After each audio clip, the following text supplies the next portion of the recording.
ברוכים הבאים. I think that I'm the one person here that doesn't know English.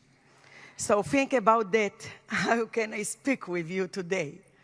But, you know, we didn't need words. We need to open our heart to the story of this nation. I come here to share with you my personal story. But it's not only my personal story. It's the story of this land. It's the story of faith and hope.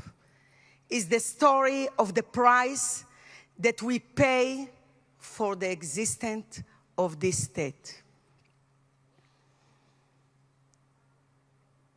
10 years ago, on the eve of Passover, 3 angels knocked on my door. They didn't bring with them the prophet Eliyahu. Rather, they were the bearer of terrible news. My second son, Eliraz, a deputy commander of Battalion 12 of Golani, a father of 4 little children. The biggest was 6 years old. The little was 2 months old. She didn't know her father. He was killed fighting the terrorists in the Gaza Street. As soon as I saw who was outside my door, I ran, I shut the door, I shut the window so no one could enter. When they finally come in, I begged them and asked them, please don't say the word. Don't deliver the news. Just let me, my son, for 1 more minute. Because as long as you don't say those horrible news, my Eliraz still lives for 1 more minute. It has to be a mistake, I explained, for I had already paid the ultimate price of our country's survival. 12 years earlier, my firstborn Uriel, an officer in a special unit of Golani, Sayeret Golani, was killed fighting the Hezbollah in Lebanon.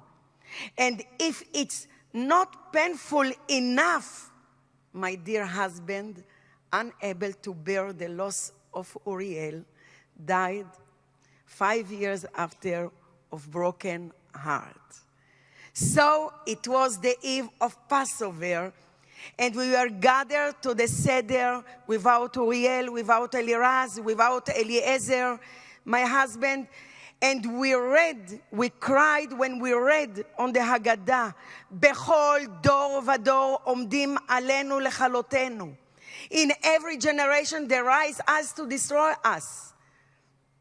This is the time of my children.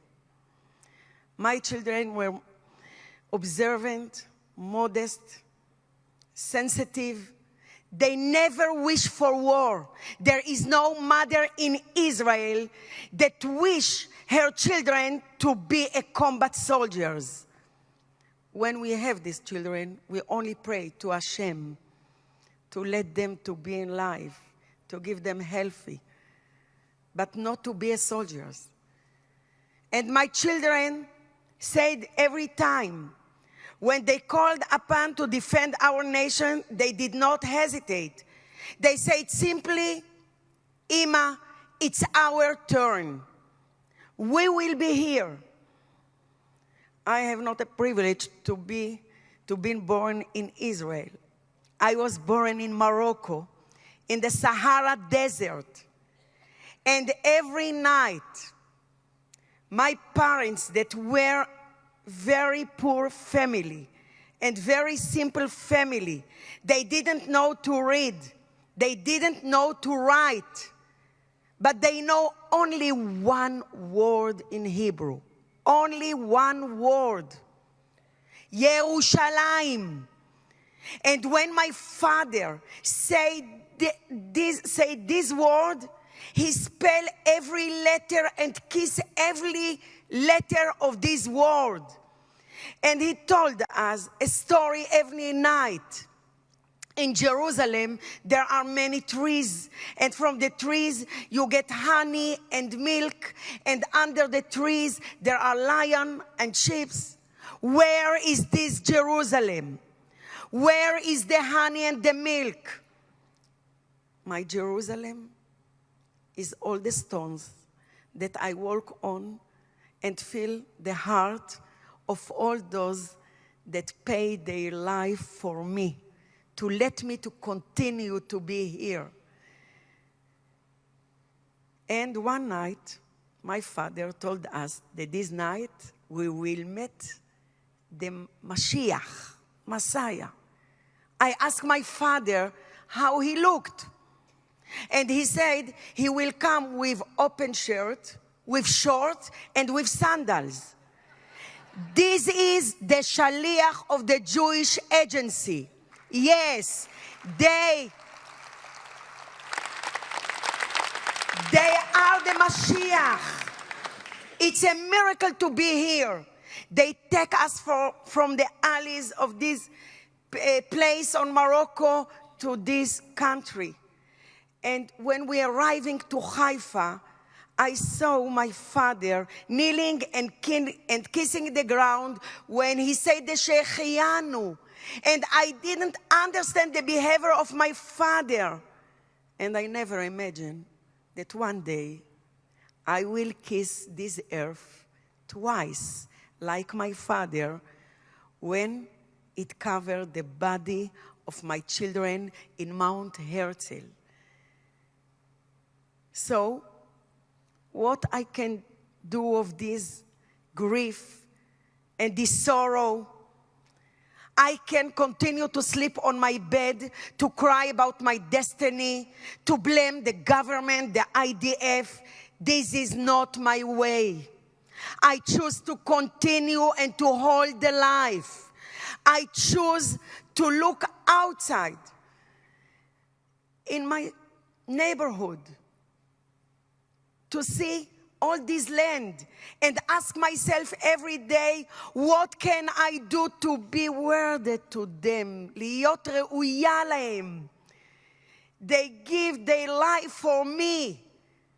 I didn't want to waste my life, because life, it's not how many years you are here. It's what you do with this minute that God bless you. This is the life. So I met every week 1,000 soldiers, all the students in Israel, the parents that lost their children. I planted in them needs of hope. And I told them, continue to live here. Because I learned that from my son, Eliraz. Many times I asked him if he know why he fought. And Eliraz told me, Mom, in every operation, when I fought, I took with me a big bag. On this bag, I didn't put only bombs. I put all the eyes of the Jewish children around the world. They have fallen for you also. For all the Jewish, not only for the people on Israel. They have fallen, so today I can stand here and speak with you, and the children in Israel can go safely to the schools, to the malls. They have fallen because someone must ensure the existence of this land. And this is the turn of my children. So what I do, I try to take all these people in Israel and to ask them to love each other, to be good each to other, to be good to this country, to this blood. And I ask them to be united. What unifies us? Martin Luther King said, I have a dream. We had also a dream to build this state. And our dream, Baruch Hashem, come true. We have a beautiful Israel. But now, we have a new goal, a new mission. How all those dreamers that dream about this land like my father and grandfather can live together, can be united. We're sharing the same history, the same heritage. And our duty is to pass this heritage to the next generation. We have much more in common than that is different.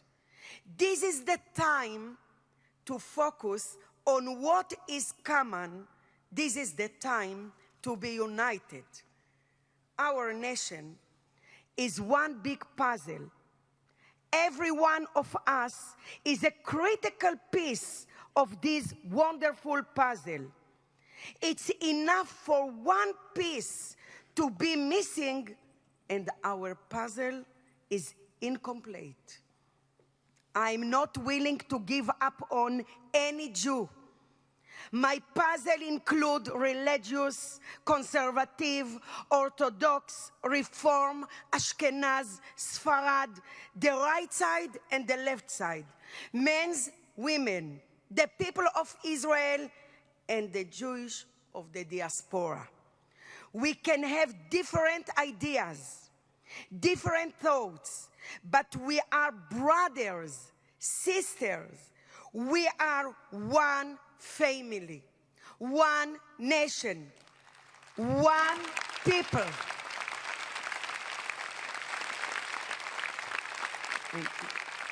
And Eretz Israel is the homeland of all the Jewish people.